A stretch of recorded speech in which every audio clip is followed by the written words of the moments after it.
ಹೊಲ ಗೈಸ್ ಇವತ್ತು ನಾವು ತಂದು ಬಿಟ್ಟು ನೋಡ್ರಿ ಹೊಟ್ಟ ಯಾವ್ದು ಹೊಟ್ಟ ಅಂದ್ರ ತೊಗರಿ ಹೊಟ್ಟ ನಾವು ಇವತ್ತ ಆಡುಗಳಿಗೆ ಅಂತ ತಂದೇವ್ರಿ. ಇದು ಎಷ್ಟು ಬಿತ್ತು ಏನ ಎಲ್ಲ ಖರ್ಚು ಈ ವಿಡಿಯೋದಾಗ ಹೇಳ್ತೀನಿ. ಸೊ ಅದಕ್ಕಿಂತ ಮೊದಲು ನಮ್ಮ ಚಾನಲ್ಗೆ ಯಾರಾದರೂ ಹೊಸವಾಗಿ ಬಂದಿದ್ರೆ ಇದು ದಯವಿಟ್ಟು ಸಬ್ಸ್ಕ್ರೈಬ್ ಮಾಡೋದನ್ನು ಮರಿಬೇಡಿ. ಸೊ ಇವತ್ತು ನಾವು ಬೆಳಿಗ್ಗೆ ಎದ್ದು ನಮ್ಮ ಅಣ್ಣ ಅವರು ಹೋಗಿದ್ರು ಹೊಟ್ಟ ತರಲಿಕ್ಕೆ. ಸೊ ಅವರು ತಂದಾರ. ಈಗ ಹೆಂಗೆ ಬಿತ್ತಂತ ಲಾಸ್ಟ್ಗೆ ಹೇಳ್ತೀನಿ.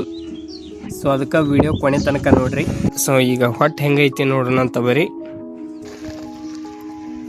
ಹೊಟ್ಟಂತೂ ಚಲೋ ಐತಿ. ಸೊ ನೀವು ಯಾರಿಗಾದ್ರೂ ಬೇಕಾದ್ರೆ ತೊಗೋಬೋದು.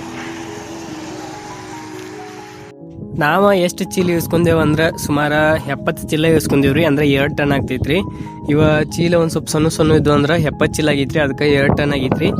ಸೊ ಈ ಹೊಟ್ಟ ತುಂಬ ಚೆನ್ನಾಗೈತ್ರಿ. ಮಳೆಗಾಲದಾಗೆಲ್ಲ ಭಾಳ ತಿಂತಾವ್ರಿ ಇದನ್ನ. ಮತ್ತು ತೊಗರಿ ಹೊಟ್ರಿ ಮತ್ತು ಆರೋಗ್ಯಕ್ಕೆ ಭಾಳ ಒಳ್ಳೇದೈತ್ರಿ ಇದನ್ನ.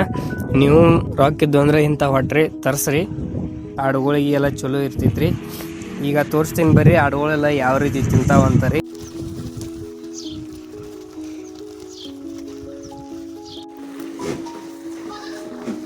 ಈ ಹೊಟ್ಟಕ್ಕೆ ಎಷ್ಟು ಕೊಟ್ಟೆವು ಅಂತಂದ್ರೆ 1 ಟನ್ನಿಗೆ 21,000 ಕೊಟ್ಟೆವು ನೋಡ್ರಿ. ಇನ್ನು ನಮ್ಮ ಚಾನಲ್ನ ಯಾರು ಸಬ್ಸ್ಕ್ರೈಬ್ ಮಾಡ್ಕೊಂಡಿಲ್ಲ ಅಂದರೆ ಈಗ ಬೇಗ ಹೋಗಿ ಸಬ್ಸ್ಕ್ರೈಬ್ ಮಾಡ್ಕೊಳ್ಳಿ.